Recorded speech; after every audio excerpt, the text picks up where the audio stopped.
पद्मिनी एकादशी, जिसे कमला एकादशी या फिर पुरुषोत्तमी एकादशी भी कहा जाता है। ये एकादशी मलमास यानी कि अधिक मास में आती है।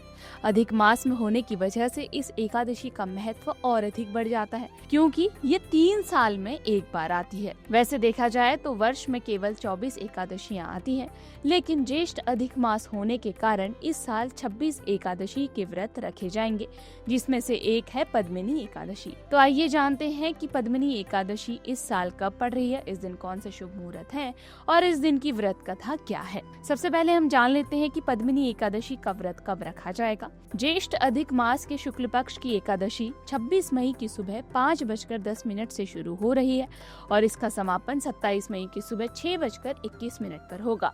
उदया तिथि को देखते हुए 27 मई को पद्मिनी एकादशी का व्रत रखा जाएगा और 28 मई को व्रत का पारण किया जाएगा। पारण का समय सुबह 5:44 से लेकर 7:56 तक रहने वाला है। इसी के साथ 27 मई को कई अन्य शुभ मुहूर्त भी बन रहे हैं, जिसमें श्री हरि, भगवान विष्णु और माँ लक्ष्मी जी की पूजा करने से आरोग्य, शांति और समृद्धि की प्राप्ति होती है। तो आइए जान लेते हैं कि पद्मिनी एकादशी के दिन कौन से शुभ संयोग बनने जा रहे हैं। इस दिन का ब्रह्म मुहूर्त सुबह के 4:15 से लेकर सुबह के ही 4:59 तक रहेगा। इस दिन का विजय मुहूर्त दोपहर के 2:18 से लेकर दोपहर के 3:09 तक रहेगा। इस दिन का गोधूली मुहूर्त शाम के 6:34 से लेकर शाम के 6:56 तक रहेगा।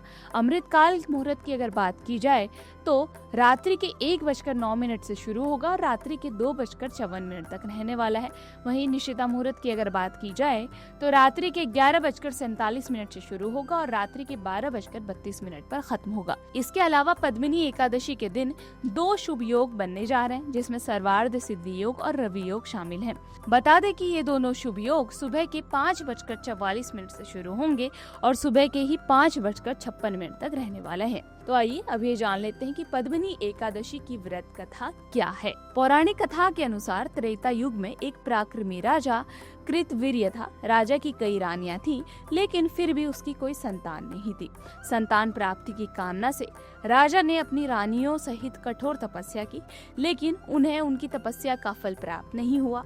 ऐसे में राजा की एक रानी, जिनका नाम पद्मिनी था, उन्होंने माता अनुसुईया से इसका उपाय पूछा।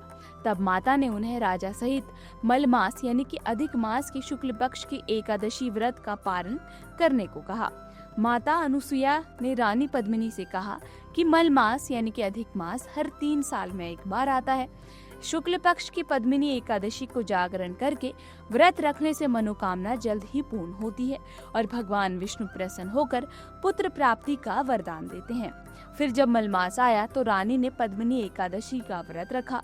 दिन में कुछ भी नहीं खाया और रात्रि में जागरण किया।